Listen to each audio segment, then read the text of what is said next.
नमस्कार दोस्तों। Artificial intelligence यानी कि एआई आज के दौर में ज़्यादातर लोग अपने सभी काम एआई द्वारा कर रहे हैं।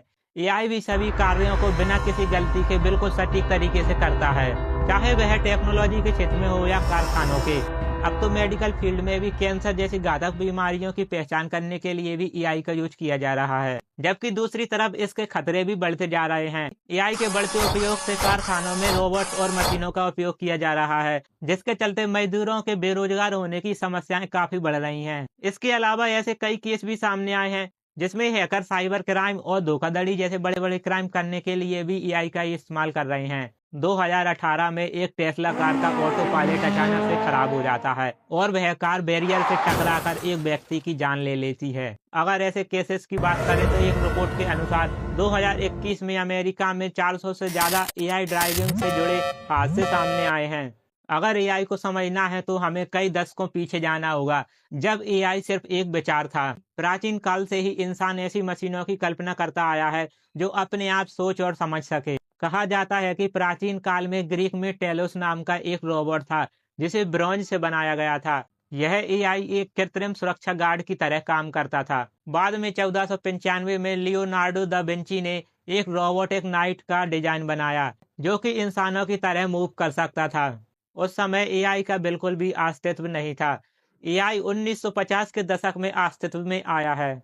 1950 में ब्रिटिश गणितज्ञ एलन ट्यूरिंग ने कैन मशीन थिंग्स नामक पेपर लिखा और बताया कि अगर कोई मशीन इंसानों की तरह सोच सकती है और जवाब दे सकती है तो उसे बुद्धिमान कहा जा सकता है। उसके बाद साल दर साल एआई का विकास चलता रहा, लेकिन जब 1990 में उसे कंप्यूटर से जोड़ा गया तब एआई को इंसानों से बेहतर माना जाने लगा। 2012 में डीप लर्निंग का विकास हुआ जिससे कंप्यूटर बड़ी मात्रा में डेटा को समझने लगा और 2020 में ओपन एआई ने GPT-3 लॉन्च किया जो इंसानों की तरह टेक्स्ट जनरेट कर सकता था। 2022 में चैट जीपीटी आया जिसने एआई को आम लोगों तक पहुंचा दिया। उसके बाद एआई ने छोटे स्तर से लेकर बड़े पैमाने तक समाज, अर्थव्यवस्था और मानव अस्तित्व को प्रभावित किया।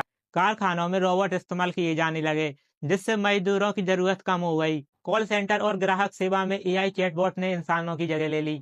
इसके अलावा एआई का उपयोग बड़े पैमाने पर डेटा इकट्ठा करने और डेटा एनालिसिस के लिए किया जाता है, जिससे साइबर अटैक की संभावना और लोगों की निजी सुरक्षा को भी गंभीर खतरा हो सकता है।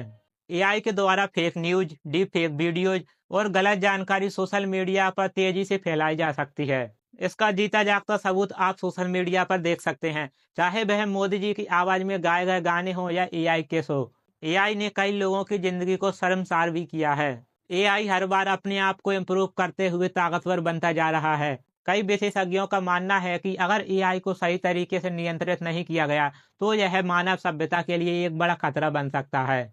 2020 में आई वर्ल्ड इकोनॉमिक फोरम की रिपोर्ट के अनुसार 2025 तक 85 मिलियन यानी कि 8.5 करोड़ लोग अपनी नौकरियों से हाथ धो बैठेंगे। 2018 में एक टेस्ला कार का ऑटो पायलट खराब हो जाने से वह बैरियर में टकरा जाती है। 2021 में Tesla model S car crash हो जाती है।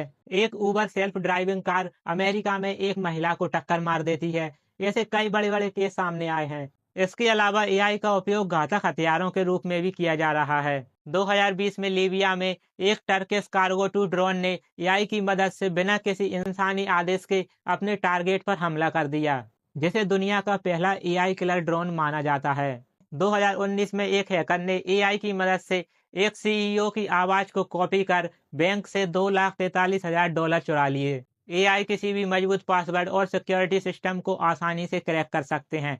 एलोन मस्क और स्टीफन हॉकिंस ने एक इंटरव्यू के दौरान कहा था कि अगर एआई बहुत ज्यादा विकसित हो गया तो वह इंसानों पर हावी हो सकता है। कई बार कुछ ऐसे मामले सामने आए हैं जिनमें एआई चैटबॉट द्वारा बहुत ही हैरतअंगेज जवाब दिए गए। यह जवाब संकेत देते हैं कि वह खुद के बारे में सोच सकते हैं और मानव नियंत्रण से बाहर हो सकते हैं। एआई जितना फायदेमंद है उतना ही खतरनाक है। वीडियो अच्छी लगी हो तो लाइक करें। मिलते हैं अगली वीडियो में। धन्यवाद।